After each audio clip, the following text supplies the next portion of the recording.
dealing with emergency situations, humanitarian context, and consequences of irregular migration, and providing assistance in terms of rehabilitation and reintegration are issues on the table for members of the International Organization for Migration, IOM, and those of the Nigerians in Diaspora Commission, NIDCOM. And also IOM Belgium project lead for the migration of African talents through capacity building and hiring, MATCH, has commended NIDCOM for the positive, supportive, and corrective feedback to help evaluate the outcome of the project. And that's not all. The former president of the Zumunta Association USA, Mr. Philip Moses, and Dr. Yetunde Odugbesan Omedi, associate professor at Farmingdale College, USA, are also on the episode. And of course, we did not forget our diasporan of the moment. This is Fully Loaded. Please stay with your favorite program, The Diaspora, and I am Koinsola Adetunbi, your host.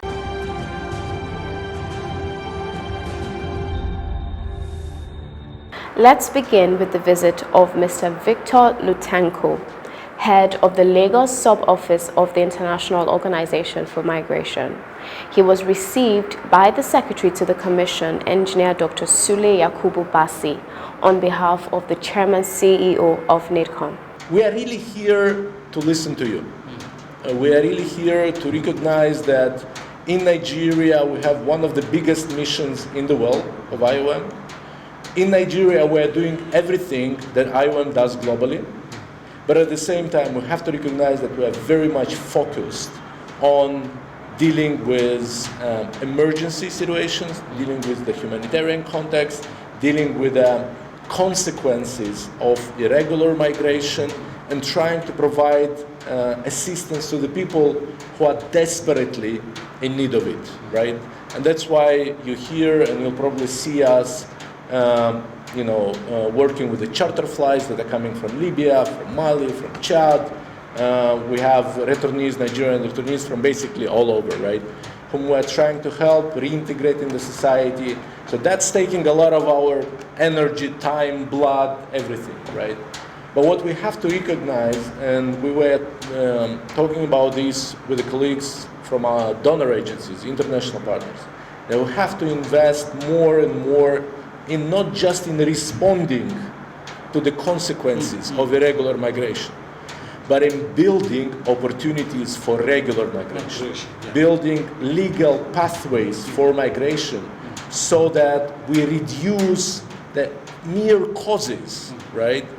That we attack the problem at its core, that we combat the root causes of the irregular migration. For me, to see how we can actually have engagement with government structures to provide formal avenues for the diaspora to contribute is actually very important, and we're happy to support this particular aspect in every way that we can, to see how issues of whether it's employment opportunities for those who are planning to or thinking of traveling, how do we strengthen their skills, how do we prepare them better for the world. The world is changing. Technology is here with us and has transformed everything. There's lots of changes that have taken place after COVID, and we've seen the benefits of technology and how the world is getting really flat.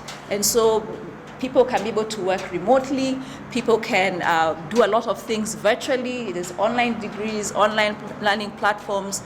And so just to expose them to the various opportunities that they can actually learn about through engaging the diaspora. In NIDCOM, we have a diaspora registration portal that runs 24/7. So we are trying to capture who is out there, what skill sets do they have, what can they bring to the table in terms of engaging with the Nigerian economy by investing in it, by giving to charity, or by just being there as Nigerians. So we at NIDCOM engages with them on that. We have programs tailored to achieving our mandate and objective. We have several of them. First, one of the things the government did was to have a national diaspora policy. So we are one of the countries, foremost countries in Africa that have a specific diaspora policy to engage with our diaspora in programs, in projects towards the sustainable development of Nigeria. We want to thank IOM because right from day one when we took off, IOM was there with us.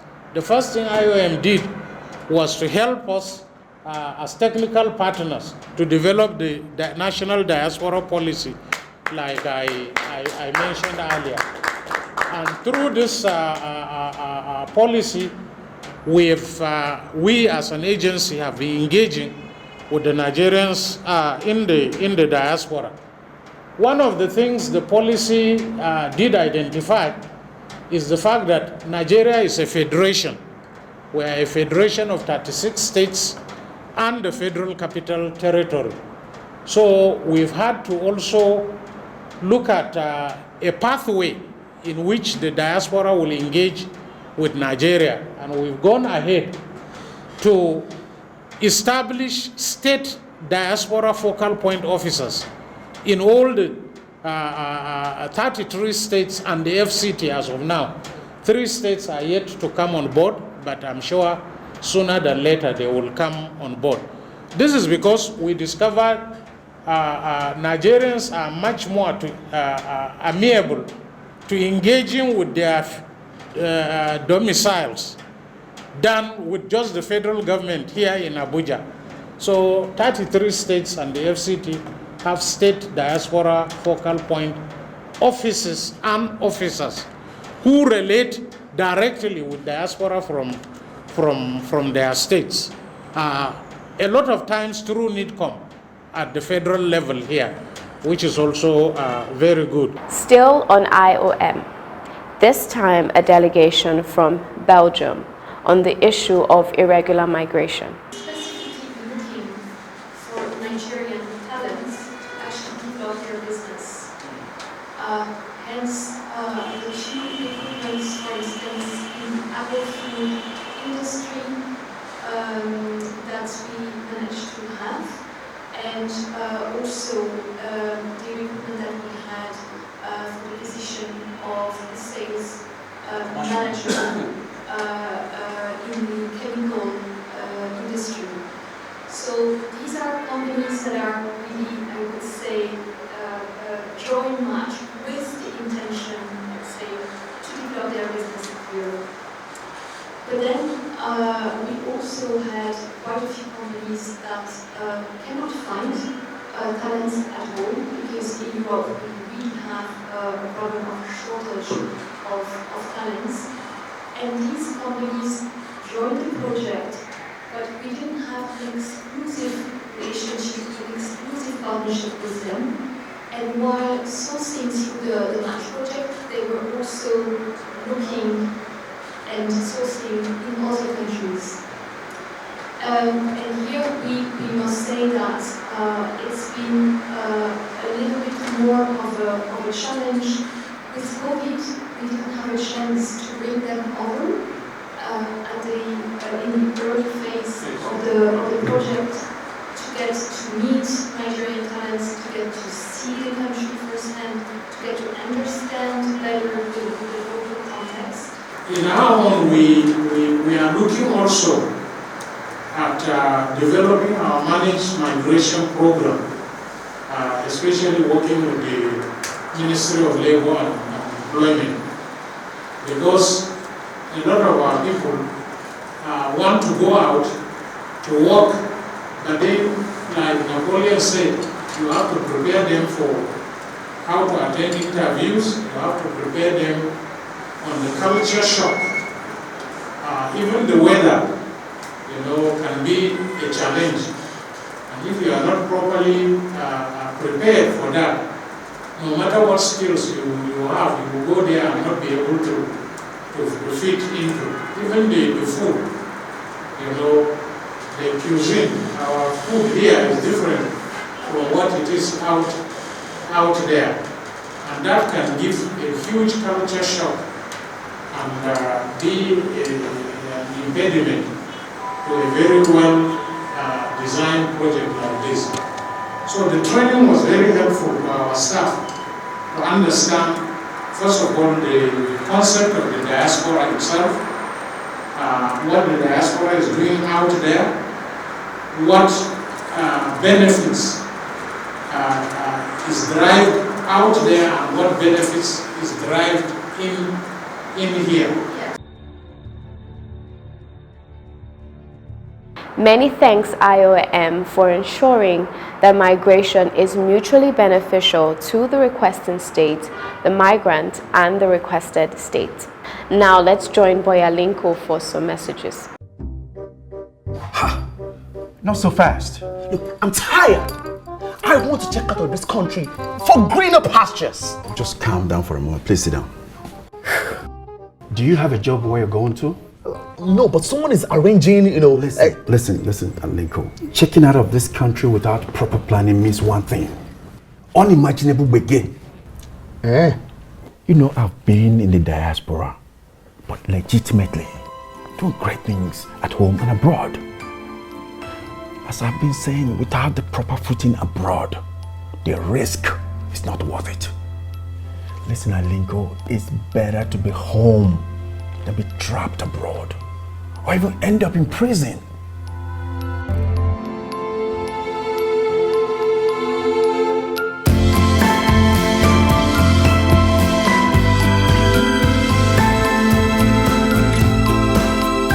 Welcome back.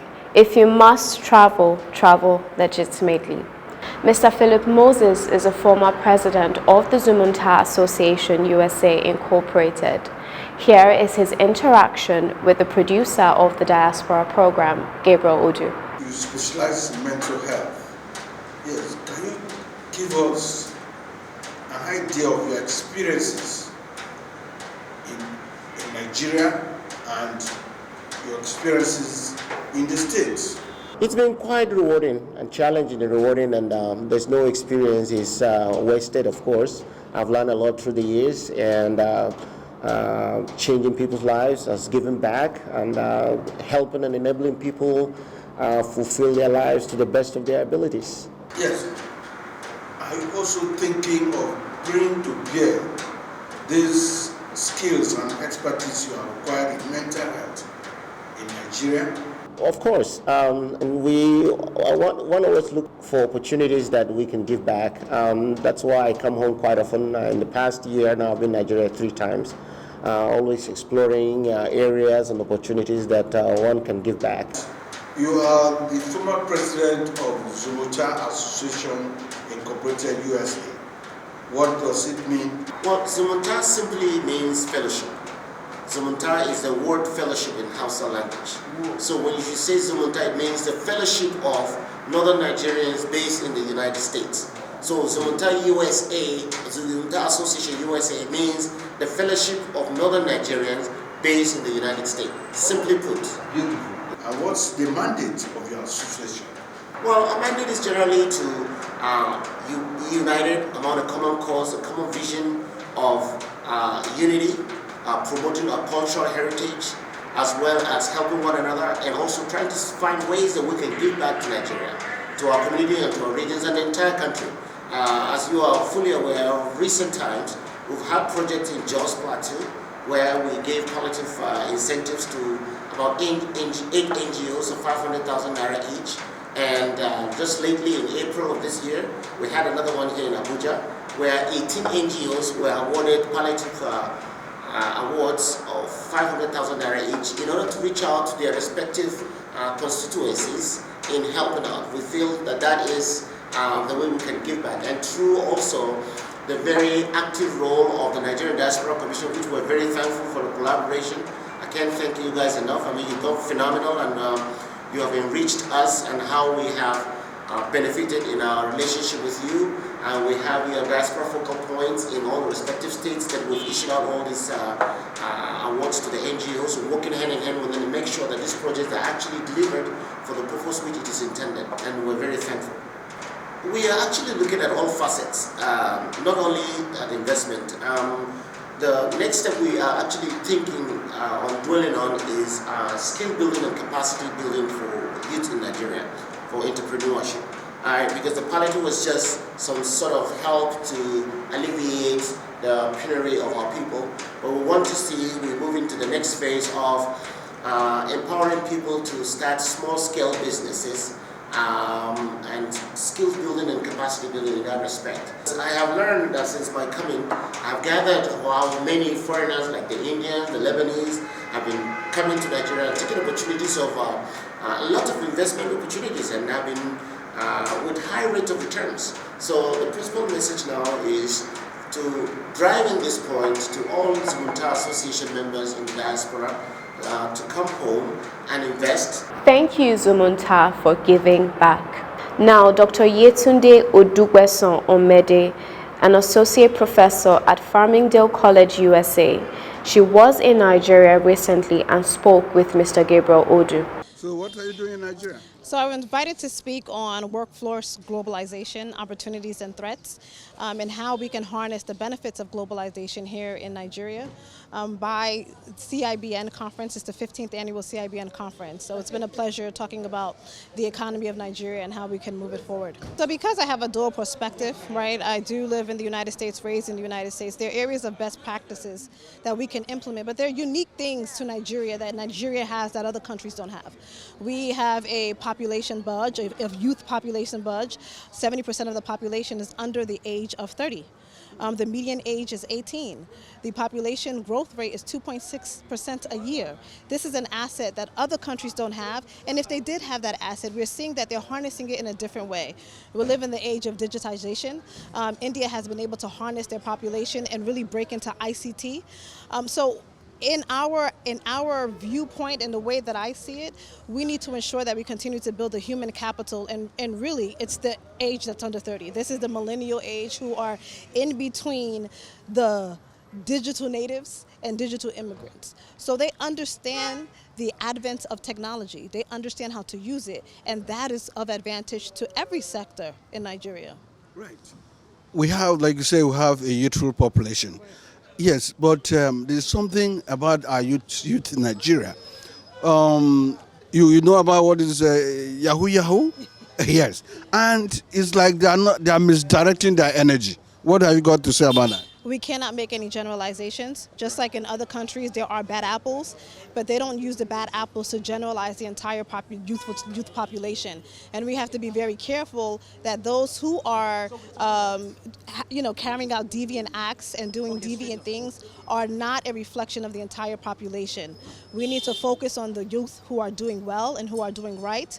We need to still create opportunities so that where no opportunities exist, young people will not look at deviant means as a form of opportunity. So it's also the government's responsibility to create jobs. It's also the government's responsibility to ensure that our educational curriculum is helping to prepare the next generation of leaders for a competitive world that we're living in. So let's not focus on the bad apples. They do not speak for and represent those who are in the youth population. Right. Nigerians in diaspora is interested in reconnecting the second and third generation Nigerians in diaspora back home, and we've seen the desire of this population to revisit home. What do you think this youth, and they are so versatile, what do you think they can bring to bear to Nigeria?